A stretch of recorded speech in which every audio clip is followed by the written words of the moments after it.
All right, go. All right, KB. So, like, how do you continuously like game your girl throughout a relationship and tease her? Do you have a video on that? That's all. That's on fucking Patreon.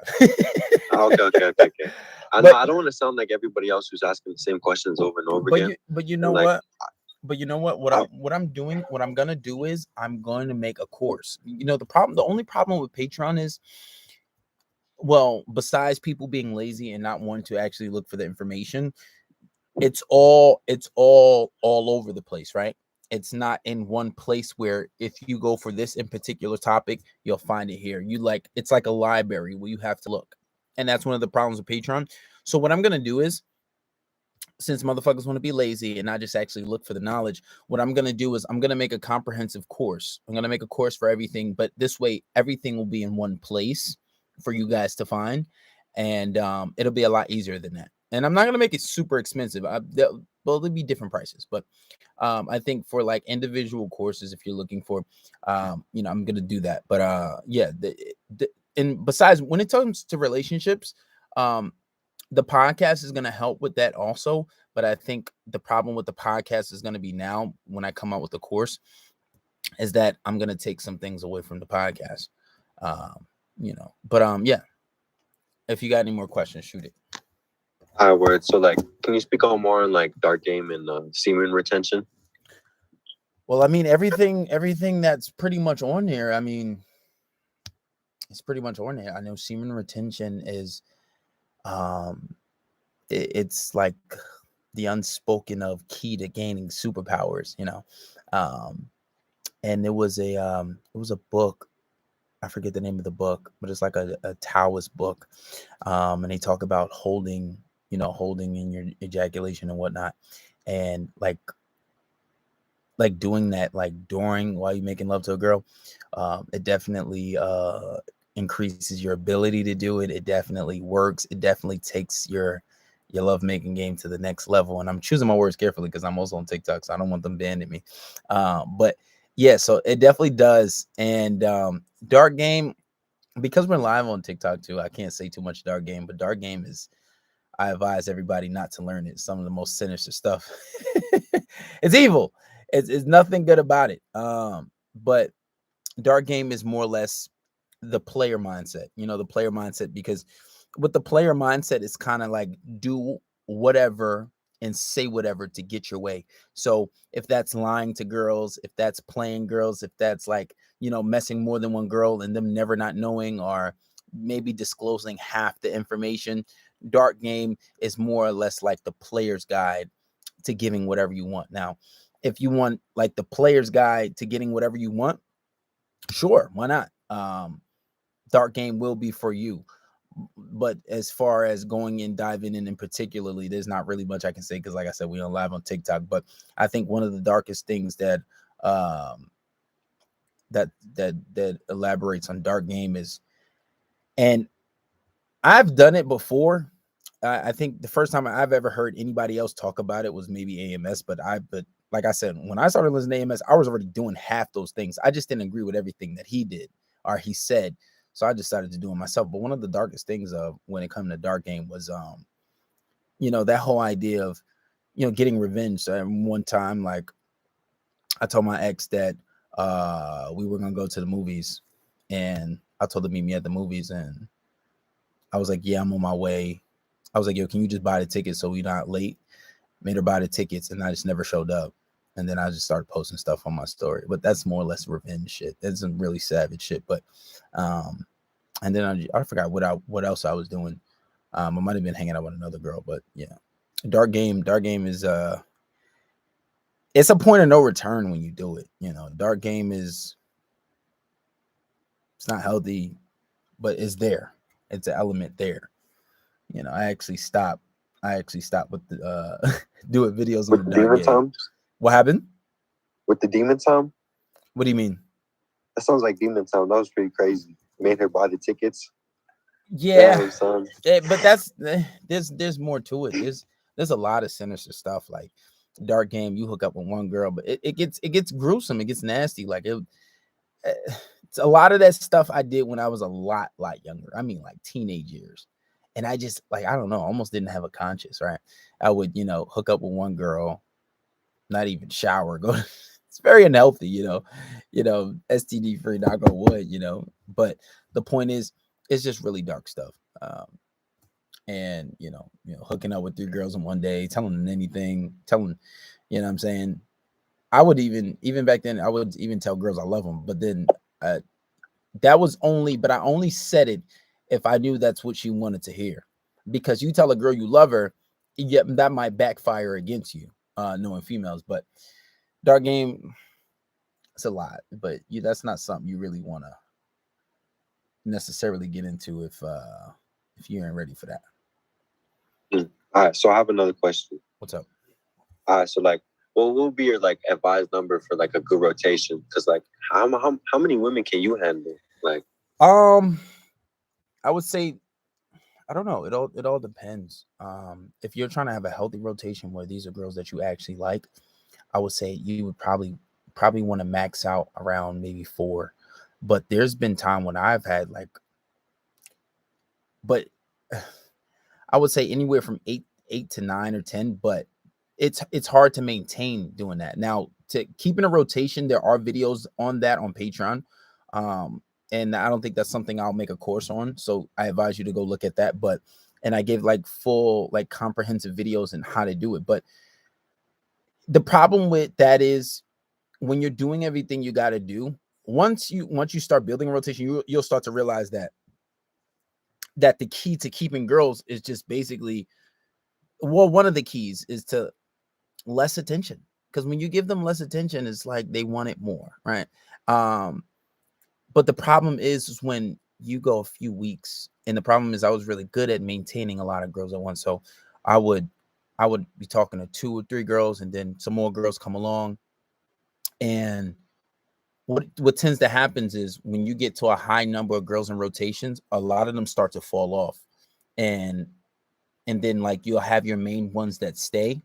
And obviously you prioritize which one you want to spend more time with.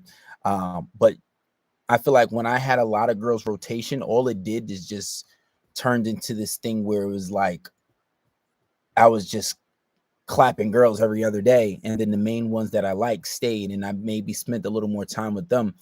And I think at my peak, it was just like a lot. It was like a different girl every day or every other day. But as I got more of my purpose and I got more focused, it's impossible to do that.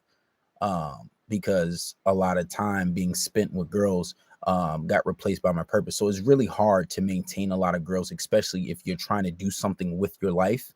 It's almost impossible. But I think when it comes to building a rotation, if you're trying to be healthy, I say if you're being serious with life, no more than 3 or 4.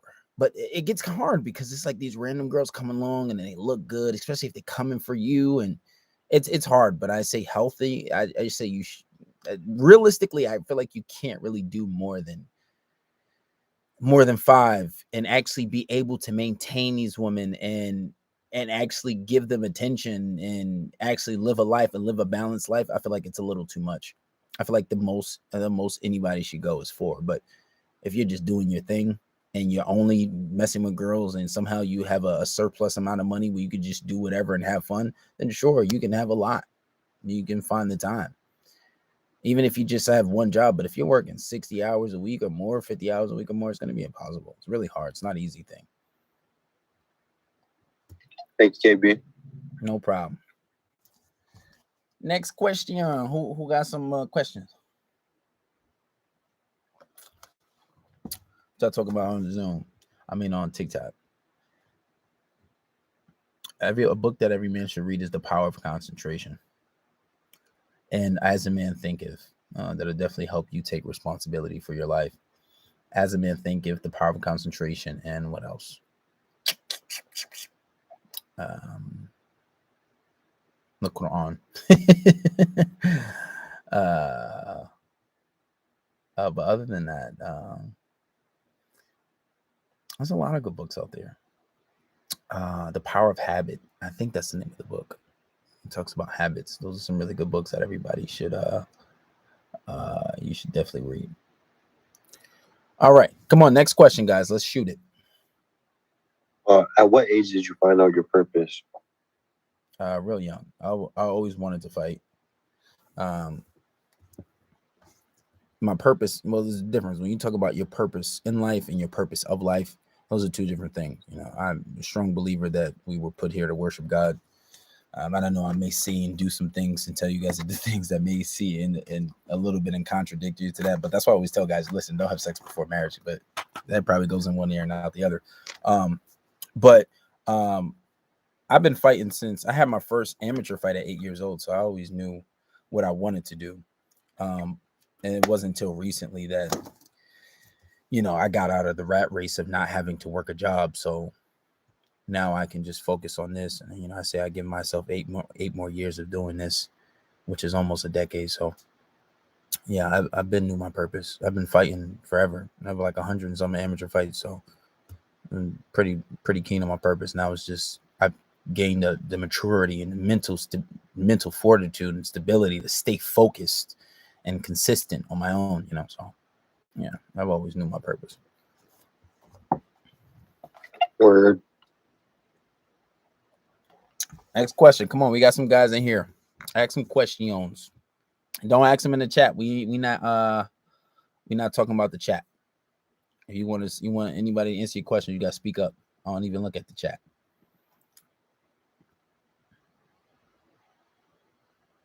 Everybody's talking about Andrew Tate. I don't know who the fuck that is. I don't know who that is. I know there's a lot of guys that are on YouTube and TikTok, but I don't know who that is. Honestly, genuinely, I don't know who that is. If I knew who it was, I would tell you. R.I.P. Kevin Samuels, right? That really sucks. There are a lot of people who believe that he was killed on purpose. I don't think so. I mean, it's a strong possibility, though. It's a strong possibility that he was probably taken out on purpose, but it's hard. It's hard to do that. But who is Andrew Tate? Is he like a red pill guy? Andrew Tate is a 4-time kickboxing champion in the world. I'm not into kickboxing. I couldn't tell you one kickboxing champion. I don't really go into that. So I couldn't tell you who that was. Somebody said he was a prophet. A prophet of what? Some rich guy. Anybody else got a question on Zoom? Yeah. What's up? How do you gain more confidence as a man? Well, you have to, anything with gaining confidence, you do it in steps. You want to do it in, I'm looking for the right word that I had in my mind when it comes to gaining confidence. It's like, say for example, I use fighting since we were talking about fighting and kickboxing, right? So usually, in most people, not all, there are some advanced fighters who have like great amateur backgrounds and they go to the Olympics and they have like 300, 200 fights or something like that, right? But usually when a fighter goes pro, and this is just an example to make an analogy for you, when a fighter goes pro, they usually don't start off with fighting world champions or a guy with 20 fights and 30 fights. They usually match you up with guys with 1 fight or 2 fights or 3 fights as you work your way up. And the point of that is to obviously, one, not move a fighter too fast, but to gain their confidence in the pro ranks, right? But the whole point of that is working your way up the ladder is to gain confidence in increments. Now, obviously, if you're fighting in general, you're going to have some level of confidence to begin with. But when you're working on confidence, you want to gain your confidence in increments. So if you have a problem with, with girls, and if you can't get a girl at all, so what you want to do is start with a girl that's maybe not so attractive. Maybe start with a girl, because if not getting any girls, if you get an offer for something, anything would be better than nothing, right? So when you want to work on your confidence, you want to do it in increments. Start even if you want to get like a little chubby girl, and she might be cute but a little chubby. And some girls like that, they're willing to accept anything. Now I know it can be a little hard nowadays with the mentality of these girls, but if you make your approach in the right way, you can definitely do that. Now, even if it's speech, if you have problems with talking or speech, work on that. Listen, anything can be changed. I know people who had lisp who changed their lisp. I know people who had stuttering problems that no longer stutter. I remember my ex told me that her sister had a really bad stuttering problem, but she focused on it so much so, and she got rid of it. You know, anything can be changed. If the thought is there, if you can conceive of it, it most likely can be done. But these things are for sure that can be done. But as far as confidence in reference to women, which I'm assuming you're talking about, um, in increments, you start small and then you work your way up. You know, but one of the biggest problems is guys usually settle.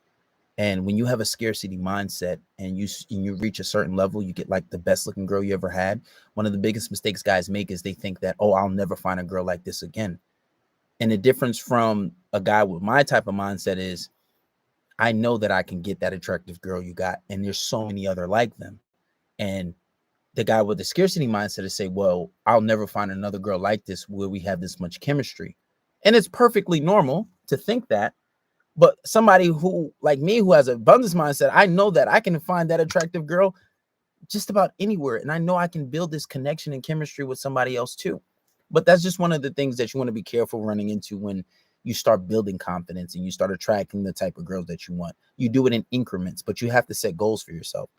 Because if you have a map of where you want to be and what you want to do, like say, for example, if you have a goal to get like the hottest girl ever, you set a goal for it and you learn how to deal with those type of girls. Because dealing with the 4 or 5 or 6 and an 8, 9, or 10 are two different games. Like, you're not gonna talk to the fat chubby girl who's a 6 the same way you talk to 8, 9, and 10. Girls are generally the same, but their experience with the world is a little different. The 8, 9, and 10 has a totally different experience of the world. They're used to being treated a different way. They're used to being treated, catered to, pandered to. Guys act a little extra nicer to them because, they don't want to upset them. They really want them, so they want things to work. And but like I said, going back to what you said about confidence, gaining confidence, you want to do that in increments. And there's a lot of different ways to do that. I would say read the book of Power Concentration, and it's one of my favorite books, and it's a book that I've read repeatedly over and over throughout the past like almost 10 years. And there are certain exercises in that book that I suggest you implement. They give you like exercises and laws to follow that are really good. I agree with just about 95% of the book. There were like maybe 2 or 3 things that were said that I was just like, all right, no. But it's a really good book, and I suggest you read it. I hope that answers your question. Yeah.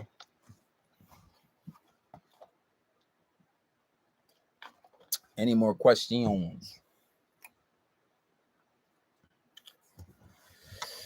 What we got? Fresh and fit is phony. I don't think they're phony. I just think that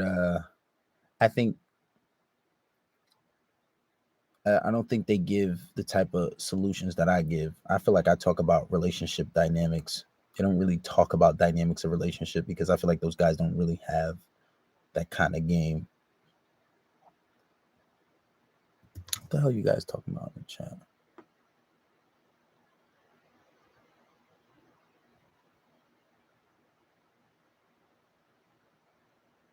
Somebody said, but if 4s think they're 10s because of simps. I do admit that nowadays, because of social media and a lot of people have options, that there are a lot of and I've seen this firsthand, there are a lot of big girls, there are a lot of girls that are just getting piped, and maybe that is confused for confidence, because men will just lay down with anything. But after, and it sucks for them because down the road when reality hits them that these are not really options, these are guys that just want to smash and dash, pump and dump, right? They don't really actually want a relationship from them. So after a while, they come to that realization that these guys don't actually want relationships. They just want, they just want a one night stand all day. They might mess with them around for a while until they're done with them. But then eventually they realize that where they stand as far as relationships goes, and then they usually settle with somebody who's willing to accept them in a relationship. But you just adjust, you adapt. If a girl has a certain level of confidence, you just adapt accordingly. And that's one of the biggest things with game. A lot of guys don't know that when you're talking to, in particular, girls, they don't fill them out. They don't know how to adapt. It's just, oh, you're beautiful. Damn, you look good. There are exceptional cases where you can validate a girl and it'll still work out, but everybody's different. You gotta fill them out, and you should never lead with validation, period. Because even a girl who is not as secure with herself, she'll start to ask for it or start to give you that validation. But you should never lead with validation. But the girls who's actually for that's a it's a saying that I used to watch this guy named Matt, right? And he'd be like, oh, they're 49ers. Girls who think they're nines, but they're really fours. We call them 49ers.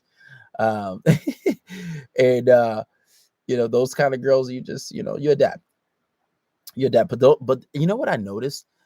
Girls that are not as attractive are really harder to get along with, because they're just filled with so much like rage, and they're so upset that they're a little harder to talk to than unless you're just like, just straight up like a good looking guy like myself.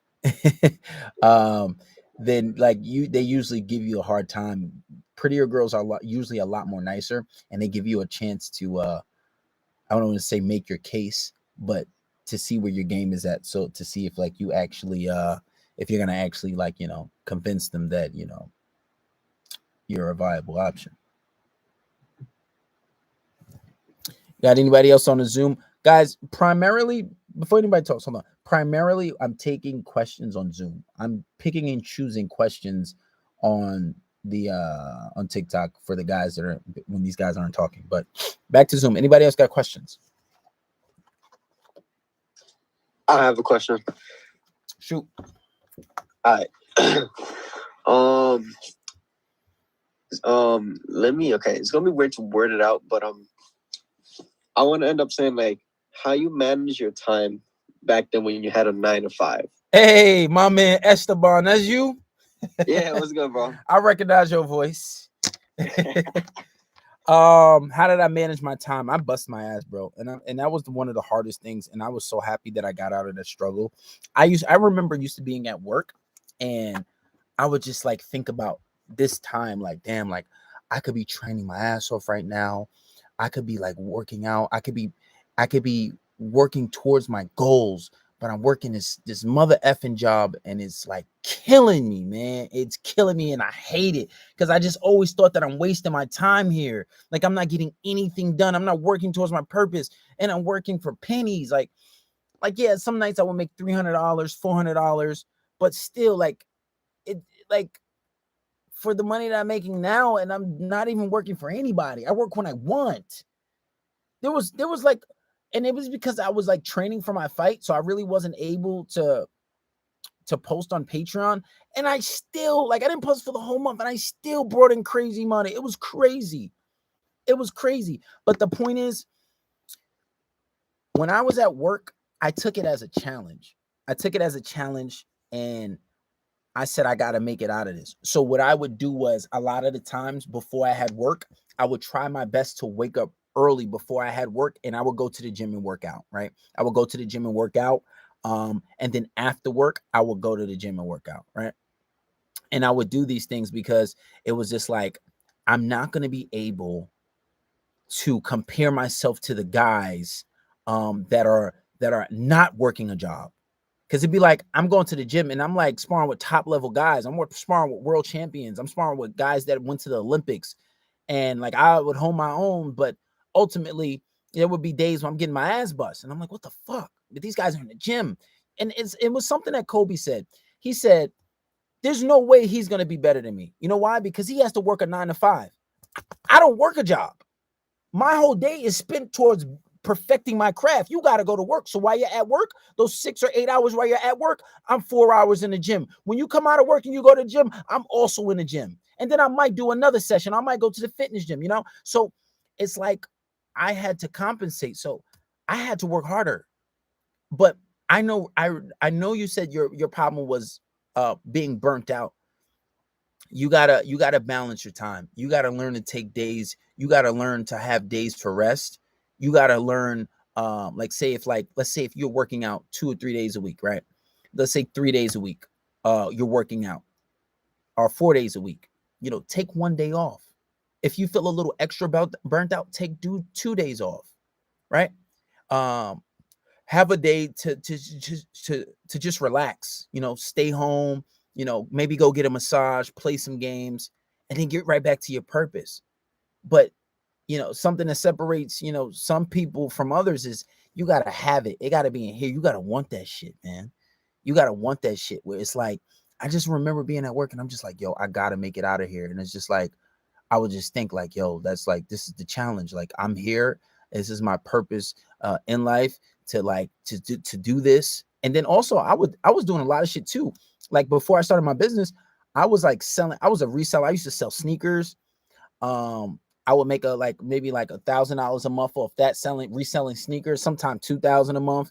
Um, but that was easy because all I had to do was take some pictures and post it, and then once it sold, they just had to wait for me to ship it out. So I felt as if that was really easy.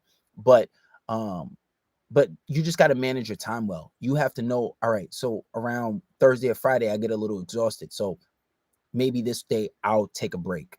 You know, if I got to study, if I have some tests coming up, maybe unless I have a fight coming up, I'll work out 3 days a week instead of 4 or 5. You know what I'm saying? That you have to find a balance. You have to know where you get exhausted, and then you have to know when it's time to push yourself. You understand? Because if you want to get a lot done, you got to be vibrating at a certain frequency.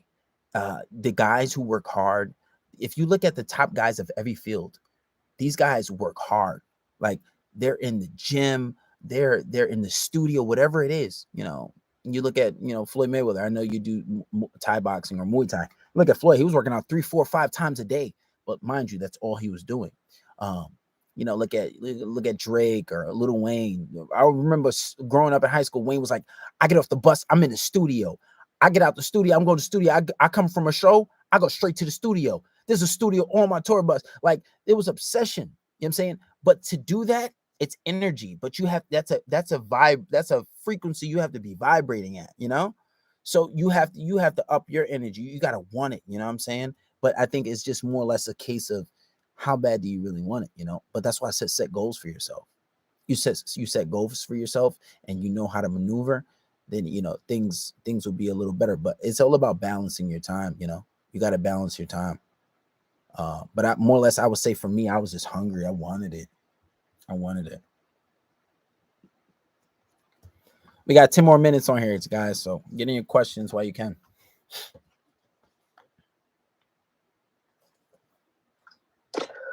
What are some ways to make more money? There's a lot of different ways to make money. If you message me on Instagram, I'll send you some videos. There's a TikToker who I just recently followed. He gives a lot of ways to make money. A lot of ways. Like, if you look at here's a little secret. I'm not going to tell you to do it, but if you look at Nike, right? Nike and Stockx. Nike just opened a lawsuit against Stockx for selling fake sneakers. Now, back in the day, this was the trend, and a lot of people that I knew, what we would do was, because there are a lot of factories on like not authorized factories who make sneakers. But I remember having conversations with people on WhatsApp that are from China, and they say, well, I worked in a Nike factory for X amount of years, so I know how the sneakers are made, and then I have my own factory now, or something of that sort. So what they did was they would sell these sneakers, and what's happening is the people at StockX are being finessed. They're being finessed how? Because they're getting sneakers, and the sneakers are passing authentication. Why? Because you can't really tell the difference. Everything is made in China. It doesn't make a difference. It doesn't. It doesn't. So what's happening is they're getting finessed also. And I guess, you know, Nike would know what's the difference because it's their sneakers, right? So I've been doing this. I just never, is one thing that I never did was thought to like make 2,000 different accounts and just keep sending them. And I know back in the day on, you know, when StockX first, at its inception, they would charge you like $20 to get the sneakers back if they didn't pass authentication. But nowadays, there's so many different methods. But if you get where I'm going with this, you know, you can take that method and try it for yourself. Although I think that StockX might be under some heat and people might be a little hesitant to buy from StockX right now, but I don't think it's going to stop. I don't think it's going to stop because you can't tell the difference. You got the same people who actually work in China who are making the official sneakers for Nike, and then they're going and selling them. So, like, you know, you can't tell the difference. And then even if you look at authentication videos on YouTube, they'll be like, oh, you see this one little mark right here? It's different from this. Like, get out of here. Like the sneakers, you can't even tell the difference. They're like comparing the sneakers and they're just like, oh yeah, you see this like this one stitch that's sticking out of place. This is a clear indicator. It's like, shut the hell up. You can't even tell the difference. You know what I'm saying? But you know, that's one of the major ways to make money. But like I said, message me on Instagram and I will I'll send you this one guy's page. He gives a lot of ways to make lots of money. You just got to be creative and actually just put in the work. It's so many different ways. There's over 1 million ways to make money. You just got to, and remember, whatever you do for a certain amount of time, you get better at. So the longer you do it, the better you get at it. Stick to something. Next question. Come on, guys. We got 5 minutes. And I'm off here. And this Zoom thing is going to end abruptly because I didn't pay for the membership. So I want to get like 40 Yo, minutes. what's or good, something. fam? I had a quick question. We connected on Instagram a little while ago about the CMOS. I took you up on your Patreon stuff. Okay. So loving the content. First off, thank you. No problem. In the beginner's approach, you mentioned at the end, hey, have some topics of conversation. They like to be led. Mm-hmm. Can you go into more detail on that? And then you've also mentioned Mystery Method as a book.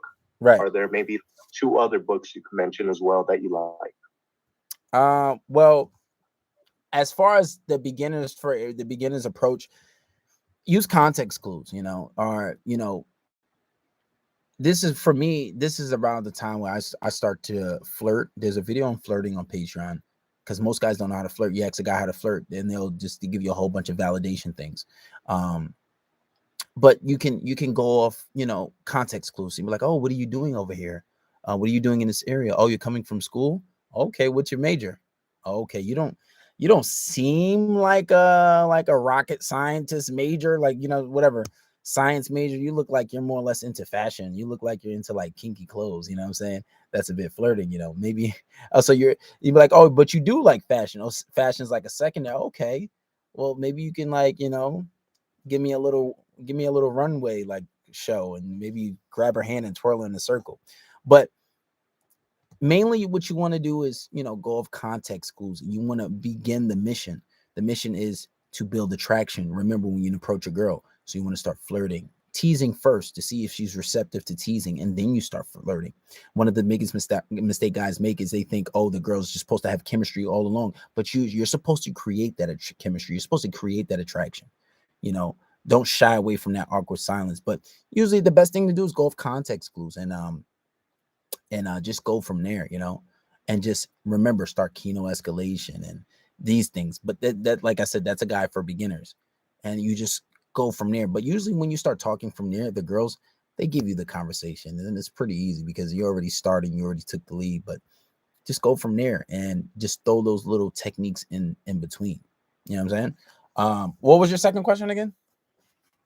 And then books, you mentioned Mystery Method in the past. Do you have any, like maybe 2 or 3 more you could recommend? Because there's a lot of bullshit in the space, and you know, I want to find something that's good, sticks to the fundamentals. The Mystery Method is definitely,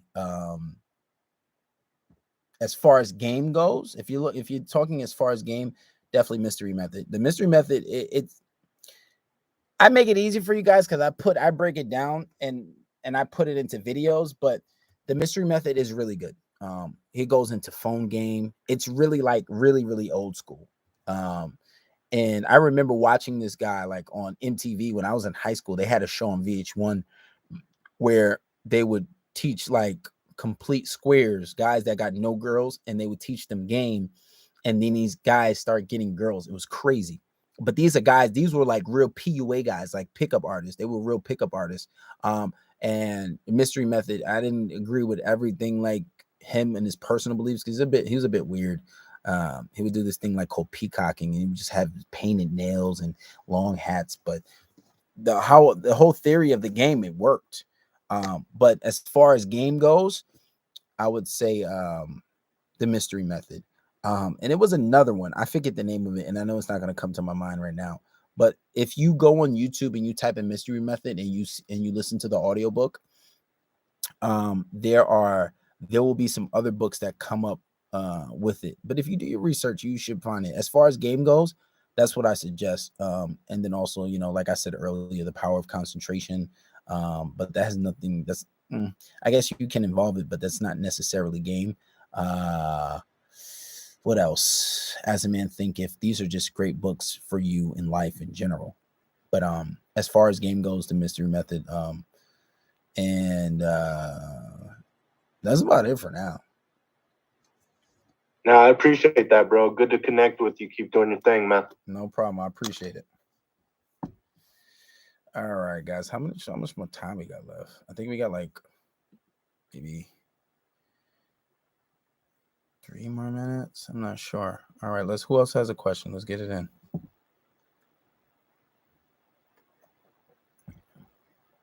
Yo, I got a question, KB. Shoot. So what do you do? Like, how do you deal with when your girl is putting in less effort than you in a relationship? You got to mirror her energy automatically. Yeah, How is she putting less effort? Like, let's say, like, initiating less or, like, hanging out with you less than you would want her to or some shit like that. Well, you have to immediately start implementing anxiety and start mirroring her energy big time. So if she doesn't want to hang out with you, stop asking her to hang out. And then what you do is you start hanging out with your boys. Like the other day, I posted on my stories. I was with some friends and I posted like 2 plates and whatever, but it was like a few of us. And mad girls in me, I'm like, you're always on so many dates. I'm like, I'm just with my friends, but you're on so many dates. You always go out on dates. You always start posting out when you're out with your friends. Make it look like you're on a date or something. She doesn't want to initiate sex. Stop doing that. Because it sounds like what's going on with you. Your girl's losing attraction. How long has that been going on? Recently, like over the last couple of.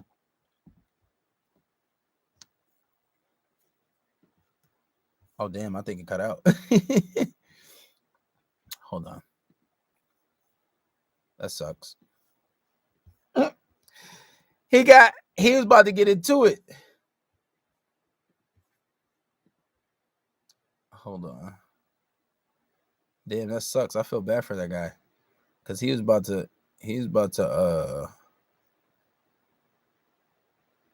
get into his situation. And now I actually want to hear it. Let me see if I could start it up again.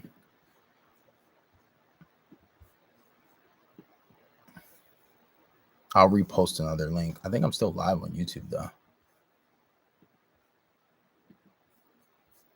Let's see. But yeah, guys, whenever if you're in a relationship, see, when it comes to, I might not be an expert when it comes to that PUA shit, but when it comes to relationship shit, I feel like I'm the motherfucker best, the best on the motherfucking earth. You heard me? You heard me? I get divine principles. This shit from, I ain't gonna say Allah himself, but I use some of the principles.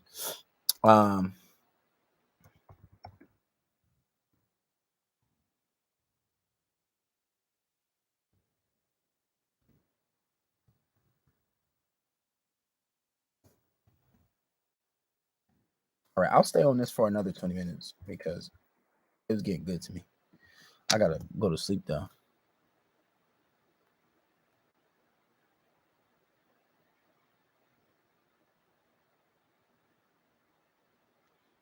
All right. So I posted it back, but back to what he was saying. He was saying how his girl is starting to pull away and his girl is starting to initiate less. That is the clear. Listen, I speak to guys every day. Every day I speak to guys. Every day guys are booking private consultation. Every day I have guys who are that do coaching that I speak to every day. When a girl starts to do that, she is losing attraction. And there is a reason that she's losing attraction. Because you're probably doing too much. Guys, everybody that's here on live, like the video, please. Just like it. Come on. Like the video. Let's get some likes in the chat. But usually when a girl does that, she's usually losing attraction. And that's usually what happens. When a girl starts to pull back and she starts to acting different and she's not having she doesn't want to make love to you, so to say, as much, it's because there's no scarcity on your time. This guy has no scarcity on his time, and she's not really valuing his time because they probably spend a lot of time together. They're probably with each other a lot. So what happens? The attraction is going to diminish. It's going to die down. That's what happens. And then like it happens so much that people think that this is regular. Like they think that this is supposed to happen in a relationship. People think that, you're gonna lose attraction. The attraction is gonna die down in a relationship. Eventually, you're gonna stop making love to your wife. Absolutely not. That is not true. The problem is you guys don't understand relationship dynamics, and you believe happy wife, happy life. You think, oh, everything she says I'm supposed to do. You don't know how to stand up to her. You don't know how to polarize. You spend every day with the girl. You give her away every day. She says, I want to see you every day. I want to hug you. I want to kiss you. What are we doing today? No, you need healthy space. So when she starts to pull back, it's because her attraction is low. Man, I haven't been with a girl in years that didn't want to do that. Maybe one time. Because I know how to implement the right type of anxiety. Like I know how to have sex. So that always helps, knowing what you're doing, but there could be multiple reasons. And if that guy gets back on the line, I don't know who's back on here. I see somebody. I don't know if that's the same guy. Was that the same guy?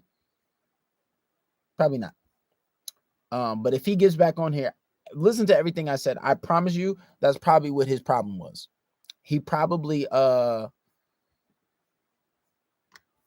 he's probably doing a little too much in his relationship, and that's probably why it's not working. Inception. I was just on your TikTok live. All right. Do we have anybody on the Zoom that had any questions? I know that guy had some questions, but like the Zoom cut off because I'm gonna just pay for it. I'm gonna pay for the paid version where I can go as long as I want. Did that guy come back on? Because I know he was like talking about his situation.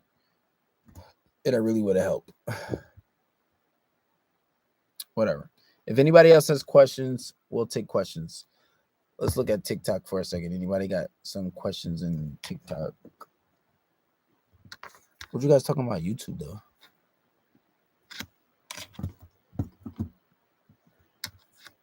Let's see. So these girls leaving me on scene and deliver. What should I do? You should try a different approach. Because something's going wrong. It all depends what you're doing. Being left on scene it happens though. It happens a little bit to everybody. What you do for a living? I do what I want for a living, you heard? Damn, I really want that guy to get back on because he sounded like he had a real interesting situation. Guys on Zoom, if you got questions, shoot them out.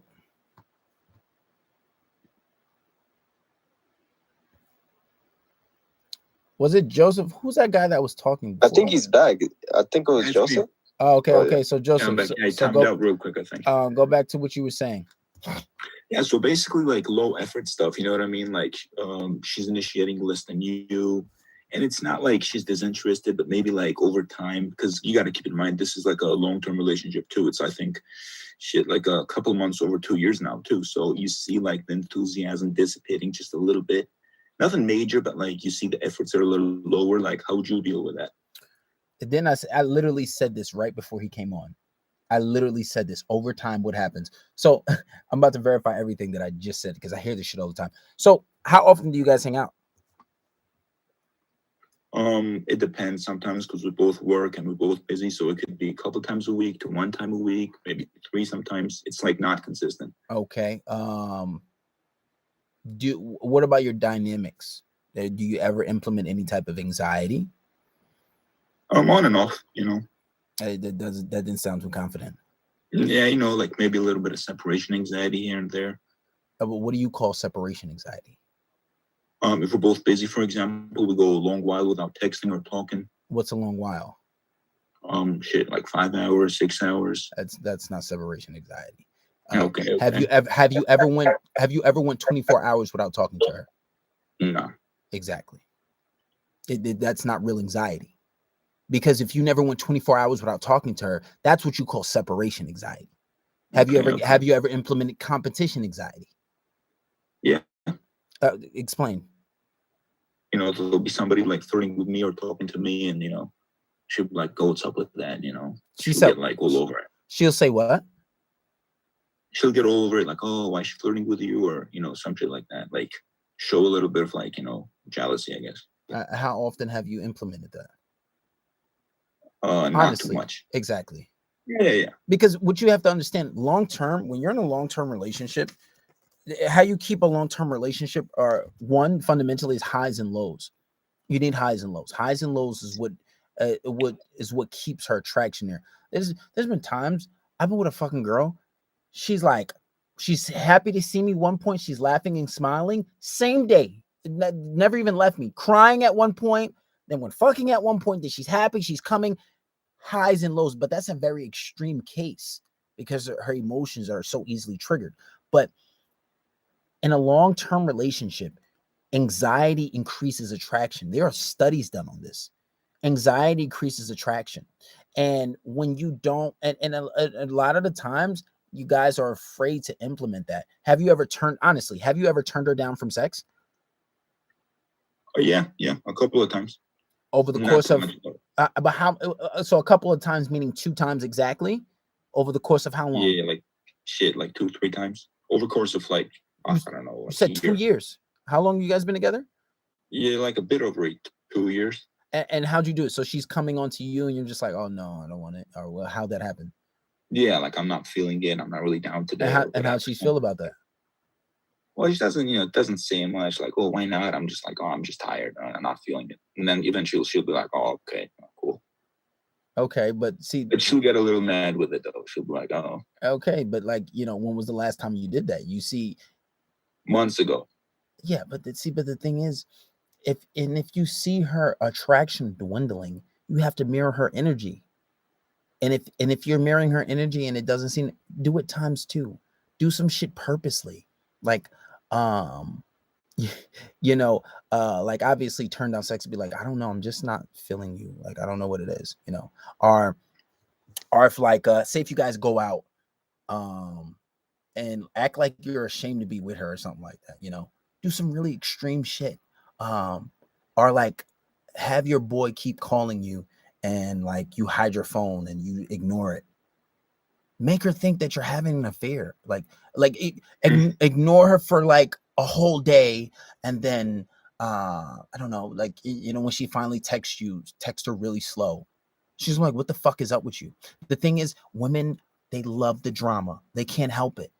And she need the highs and lows. Now, don't be too extreme in this, because I don't know your exact situation. I would literally have I would literally have to hear your dynamics, and then I would say, all right, let's try this, But you have to switch things up. So there's a video on Patreon. It's the 4 different types of anxiety.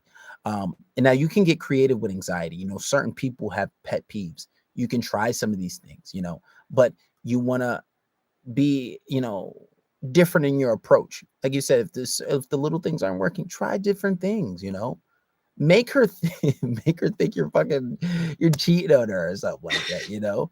But the point is, you have to raise her attraction, and it sounds very basically that she's losing her attraction. And this is a girl you probably talk to every day, you know.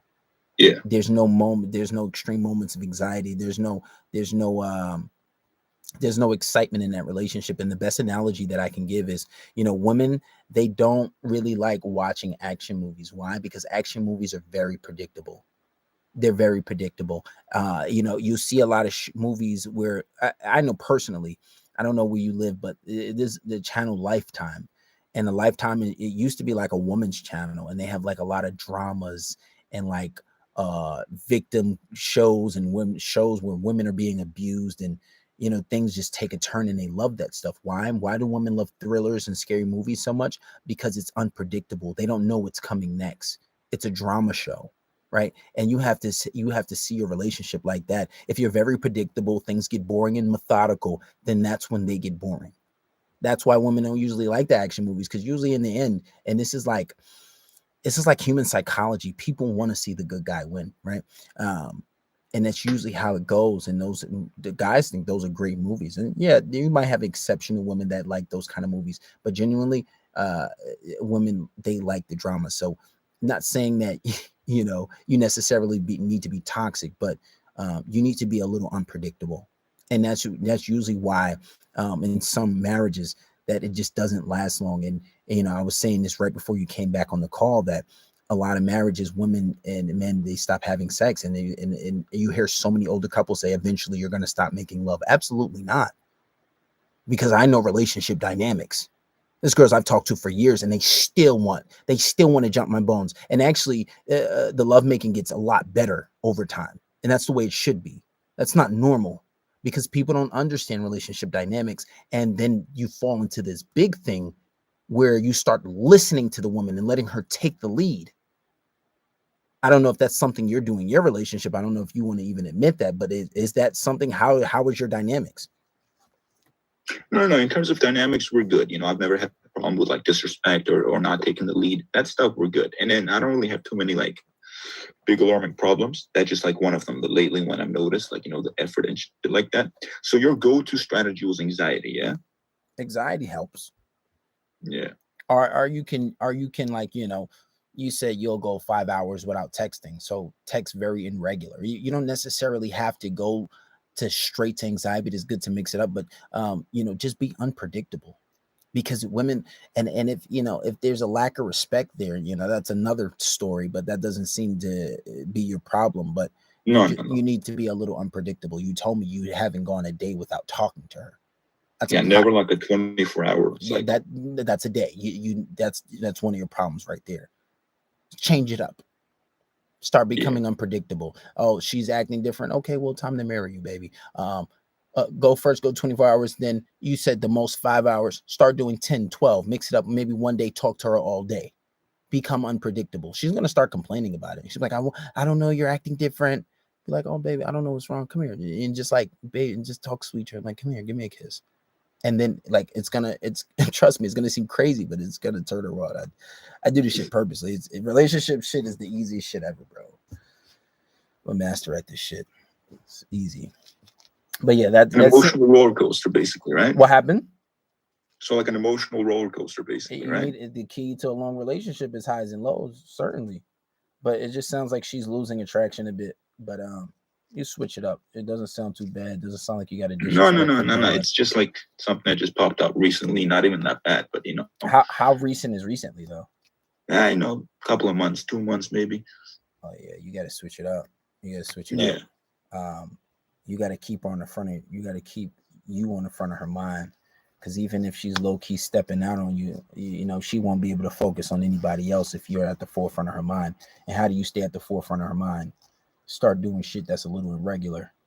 You know, that's why toxic guys do so well with girls, because they have this fundamental understanding how to keep her emotions gauged. Remember, you can never change a girl's mind. You can only change her emotions. And once you change her emotions, that's how you get to changing her mind, because just trying to convince her logically doesn't work. Women are a little backwards like that. Yeah. So you come and doing some shit that she wouldn't expect you to do, right? Absolutely. Got you, brother. Thank you. Appreciate you lots. No problem. That's the key, guys. It's highs and lows. But it's easier said than done because a lot of guys don't have the balls to do it. I know a lot of guys just in general. And it's normal when you think about it because your mind it's supposed to keep you in a state of like, I don't know if you want to say homeostasis, is that, I don't know if that's the correct term, but you want to stay comfortable, right? Your your mind wants to keep you in a comfortable state. So doing things that are just a little out of the ordinary, doing things which are a little uncomfortable for you, your mind is going to automatically make you reject doing that thing. It's going to try to keep you comfortable. So once you try to do that, you're like, oh man, that's really risky. I don't want to risk losing my relationship. Well, okay, then you're going to lose the girl. But it's better to be ready than having to prepare when it's almost too late. And it's the honest truth. You got to keep her on her toes. But every situation is a little different, and there's always exceptions to every situation, right? That's why coaching when it comes to relationship is the better thing. Some guys reach out when it's a little too late and expect me to help them, and sometimes I actually do. That's the whole infamous saying, you're in the fourth quarter and I still come in and save you and score 100 points on my own. But that's not every situation. Some of you guys are at a point of no return. I will take a few more questions. Come on, guys, shoot them. I got a few text messages I need to get back to you. Come on, guys, talk. I'm on this for a little bit. I gotta go shower. I still ain't even shower yet. Can you give me an example of high and low? No, get on Patreon. Get on Patreon, you lazy motherfucker. You give me an example of high and low. It's only $16 a month. Don't be a cheapskate. What's a good approach to do on these females? The best approach is, hi, what's your name? So many conversations I've started like that. Thoughts on long distance. I have a really good video on Patreon about long distance. It's not really too hard, but you can fuck up a long distance relationship too. This guy says this dude helped me out a lot. I got a 3-girl rotation, and this guy's on TikTok. He ain't even on. He probably not even subscribed to nothing. Wait till I make the course. The course is coming. It's gonna be a mastermind. My only problem is I just feel like I might undercharge for it. Hey, what's up, man? Love the videos. Guys, I'm giving you, how much time we got? I give you guys 10 more minutes, and I'm gonna get not even 8 more minutes, and I'm off of here. I'm a little tired. So if you guys got questions, shoot them.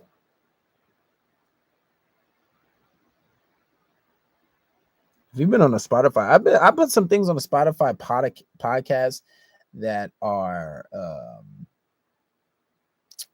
a bit too much. I have to take some of those things off because that's going to be going towards the course. How do you skip the boring, hey, what's up, what you doing, skip to teasing and flirting by just doing it? You don't have to say, hey, what's up. The fuck? I got a question. Another one. All right. Another one. All right. It's a bit off topic. It ain't really about girls, but I just need an answer for me. Okay. So it's like back to lifestyle for me. Like, so like me, like I'm doing that Thai boxing and whatnot, and like to like enter more into the lifestyle like of the grind. How many sessions or like hours would you do while having that like 9 to 5 back then for me? How many sessions in the gym would you have in a week, in a day, to make sure you're still at least keeping up? Well, when you're doing any type of combat sport, you have to understand that repetition is key. And repetition is usually key with just about anything.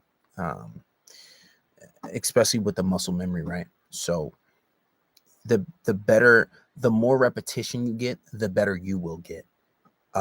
Especially when it comes to combat sports. So as far as me, when I was working, the most I could do was 2 workouts, but these would be like maybe 2 workouts that expanded maybe anywhere from an hour to an hour and a half, the most 2 hours, right? Now let's say now if I work out, it'd be like 3 hours, 4 hours comfortably, right? Maybe usually I try not to go. I can't go past 3 hours, but I try not to. I try to keep it balanced because I have other priorities. I got businesses to run. So when I was working, I would probably do maybe 2 workouts,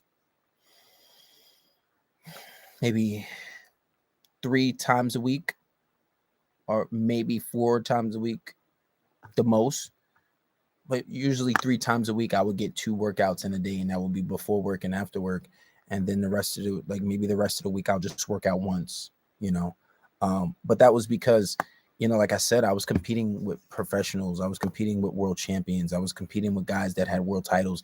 It's kind of sucked. And this what really motivated me, but also made me a little depressed sometimes. Not like chronic depression, but like I was just like mildly depressed because I'm in the gym with guys that I grew up with, and these guys are getting $1 million a fight while I'm going penny pitching, going to work just to make $200 or $300 a day, and if you live in another state, that might sound like a lot, but in New York, the price of living is a little higher, so it's a little different.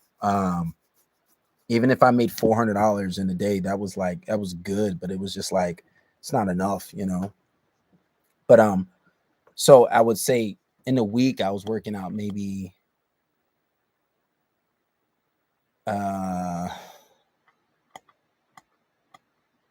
maybe 8 times, maybe seven, 6 times, maybe the most. I want to say around 7, 8, but that was because I just wanted to stay on point, because these guys are doing the guys, these Olympians, and these guys that like got major, like signed with major promoters. It was like, I gotta do what the fuck I gotta do just to fucking not get embarrassed in the gym, So that's about what I was doing. And if you don't have to do what I'm doing, especially if you're not competing on a professional level, what you can do is try to do at least two times a week. Get in 2 workouts, on the weekends, push it or wake up super early and then, get another one in the afternoon. But it's high energy, you got to be vibrating at a certain frequency, like I said before. But that's more or less what I did.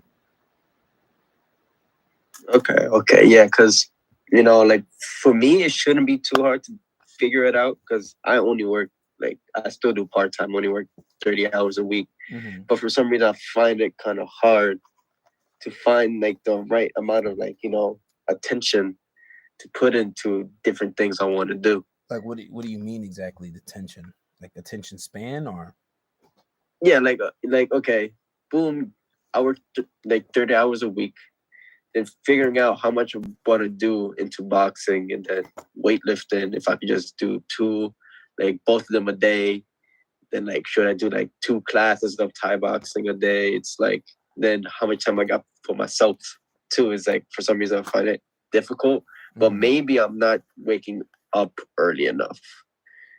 That too. I feel like even this waking up early is still something I struggle with too, because ideally, I think that if I can work out, and this might sound a bit extreme, if I can work out like comfortably 2 to 3 times a day, I think that type of work is going to put me above so many other fighters. I set really high goals for myself, but one of the problems that I see is if I go to sleep really late, or if I wake up really late, if I wake up in the afternoon, there's already so many hours that already passed. And then me getting up, I have to get up, I have to go pray, I have to go shower, I have to get my clothes ready for the gym, and having just move with intelligence, right? So have your clothes ready the night before. Try to get a little sleep. And honestly, having time for yourself, you're young. I know we're like 20, 21. You don't need right now. Focus on that. Focus on that. Focus on your purpose. Decide on what your purpose is and focus on it. Balance out your time. If you want to do weightlifting, you can still do that. Have days where you do both in one day, and then have days where you just do one. You know what I'm saying? You have to balance it out. You know, yeah, you need to have a balance, but like I said, maybe take one day off a week. Maybe one day a week, just go to the fitness gym, or one day a week, go to the Thai gym, and then, you know, come home, work on work or school or play some video games, whatever it is you do that makes you happy and comfortable, you know, chill with a girl, whatever it is. But you got to have that balance. Okay, okay. Appreciate it, bro. No problem. No problem. Keem, you got your hand up. You got a question? Not bad. What's going on? I want to say, hope y'all having tonight so far. So yeah, a quick scenario, right? With the fucking male, unquote, best friend. You got to speak up. I can't hear you too well. Let me take out my headphones. All right, so a scenario way better. Holy shit. With the quote male best friend, unquote, right? Right. So for context, I started talking to this girl in March, late March, right? Okay.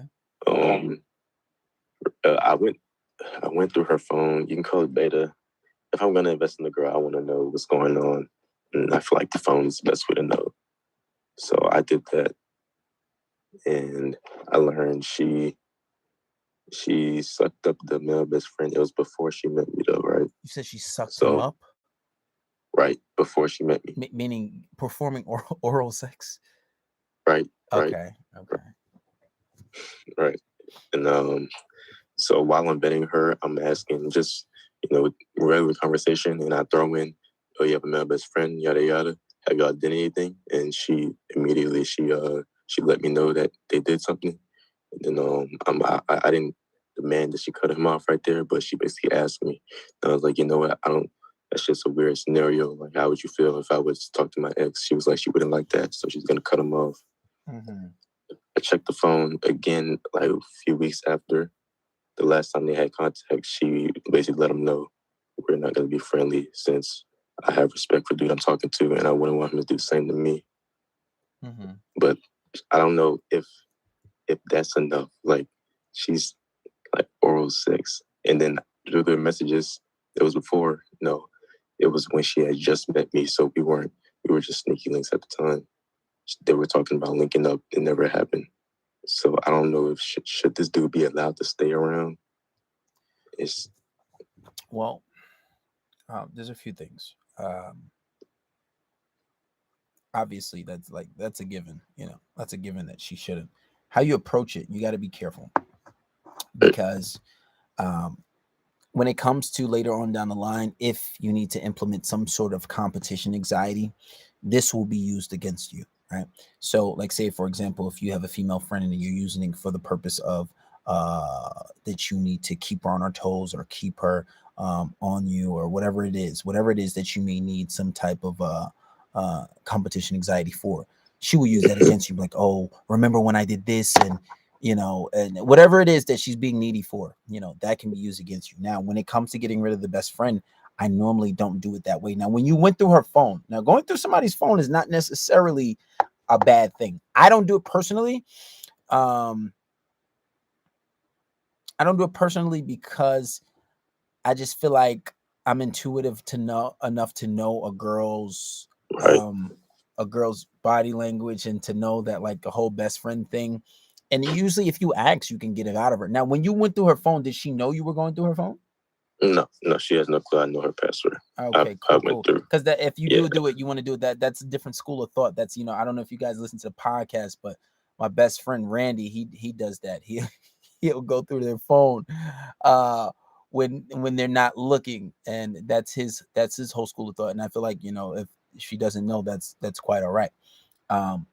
But the thing is, it's like if I'm investing, I'm taking you on dates, I'm fucking putting time. I'm gonna look through that shit. Like, there's nothing wrong with that. But the thing is, you asked her with her not knowing, and she's told the truth.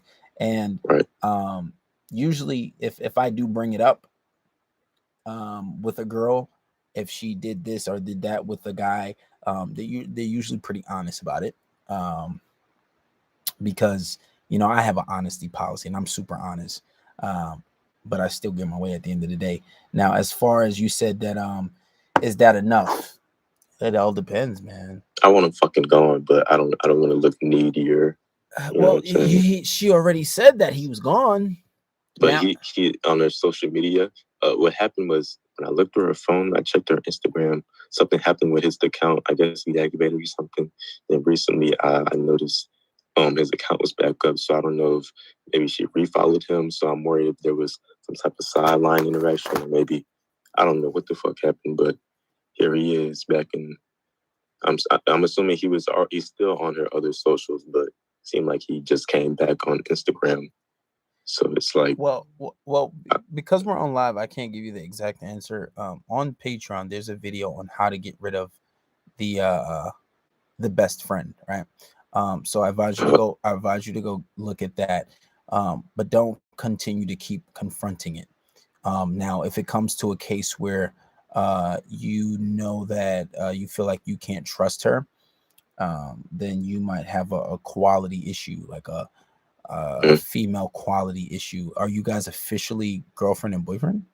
no. Oh, dude, No. then you don't even have you're in error. You have no right to be telling her that. Because I mean, she listened to it. yeah, but still, now when it becomes a problem, because the whole idea of getting rid of the best friend, the guy best friend or the male friend, is contingent on certain circumstances, and it's not even your girlfriend yet, and this will come back to bite you in the ass later on, because it kind of stops you from implementing certain techniques because you're not being fair and you're not doing this, you're not doing that. Especially when it comes to implement competition anxiety. The whole contingency of getting rid of the guy best friend is on competition anxiety. Well, with the competition anxiety, so I made the baseline. I don't want there won't be any hanging out with males, other dudes one on one. That's ridiculous. So what Then happens when she throws it back at you? I said I don't really care. I don't mind that. But through the conversation, like through social media, I get girls sliding in my DMs, liking my stuff on TikTok where she can see publicly, like trying to get at me. Is that not enough? It can be, but like she's made a whole like told me she thinks she wants to sometimes feels the need to comment under those girls and get them out of here, even though we aren't even in a official thing, even though we're exclusive. Oh, well, if you're exclusive, that's a bit different, but you're in a territory that I just don't really like. I don't like that whole shit. I don't like somebody trying to tell me what to do. I don't like, especially if you're not my girlfriend, I don't play that shit. A girl get into that territory, I usually be like, listen, that's not even how we moving right now. You know what I'm saying? Because then when you do that, when you're not in a relationship, you kind of like, when you get into a relationship, it's like, all right, what are the rules now? You're already doing it. You know what I'm saying? There's no real gratification. You're not really making her want it, because the things that you're giving her now is the things that she should be urging for. She's already having exclusivity with you. So the idea of her gonna wanting a relationship is gonna be like, well, we already had that. I'm not really begging for it. And you know how I feel about asking. You should never ask a girl first to be in a relationship. That's something that she should beg for. Of course, yeah, you should she asked for exclusivity first. Yeah, but if you give it to her now before you have a relationship, what the fuck? What are you supposed to give her when you get into a relationship? That's the whole point of it. And you gave that a little too fast. I don't like that. I don't like the whole idea of it, because you're gonna run into a lot of issues, and I see these issues all the time with these fucking guys who I talk to. Oh, we were exclusive and this and that and the third, but now we're in a relationship and I asked her to be my girlfriend and now she's acting different. Yeah, because you gave her everything first, you know? And just a little FYI, you got to be a little secure with yourself. Because if she said that, all right, you can investigate, cool, and don't let her find out. But if she said that the guy is gone and you see something, be patient. You have to sit back. You're already looking through her phone, so you just might as well keep investigating. But at the end of the day, you still got to be a little secure with yourself. And the problem is with you is you gave her that exclusivity so fast. But with me, like say for me or some of the guys that I coach, before they give a girl a relationship, they're talking to a whole bunch of girls. So there's that idea of that abundance mindset. For me, it's really hard for me to settle down with a girl because it's like, oh man, I'll settle down with this girl, but it's like, damn, this other one over here looks just as good or even better. Or this one over here, they're cool, but her head game is way better than all of them. So it's like, and then it's I'm like my mind is all over the place with different girls. So it's like, all right, well, I'm not really focused on her talking to other guys. She doesn't have that exclusivity, and they're begging for it. So I'm not really. Yeah, I have that problem. You understand what I'm saying? I'm not really worried about. Like it's like one-itis. Exactly. I'm not. But I have it. I have like it's because most dudes have one-itis because they're coming from their scarcity. They can't get another bad bitch. I curved plenty of bitches for this one girl. Right. For the girl I was talking to before her. I was talking to this girl while I was talking to the girl before her where I left. Basically, I'm like monkey branching, like some hypergamy, female hypergamy shit. Right. And it's like I can't. I wish I could talk to more than one girl, but eventually I'm gonna start liking one and want to get to with one exclusively and chase for an LTR, and I'll cut off all the other ones. So that's a problem I have. It's not necessarily a problem. There's nothing wrong with it, but it still comes back to no matter how you put it, it's still a scarcity mindset, right? Yeah. Because do you feel as if, and I'll tell you this is it right now. Do you feel as if this girl's special? Do you feel as if she's different from any other girls? What was the reason why you cut off other girls instead of cutting her off? So first, the last bitch was not. She started taking me for granted, which feels like. So I started linking up with this girl. Like first, I just wanted like she try to make it fast. You got 4 minutes. Yeah, she puts in effort. When she's she sleeps with her phone up, so any text that comes in, like I would see it when she sleeps. So that's why I started trusting her. She'll take $40 Ubers to come see me, buy me shit if I want it. If I ask, I don't, because that doesn't feel too masculine or whatever. But occasionally I will. She'll pay for this and that. It seemed like she put in effort, so I decided I wanted to reward that good behavior, and I took her virginity. So basically, and I confirmed that. All right, that's cool. That's cool. You took her virginity, but basically, she gives you security, and exactly everything you're saying, in which I expected. It's still you're coming from a place of scarcity because this girl wasn't giving you as much security.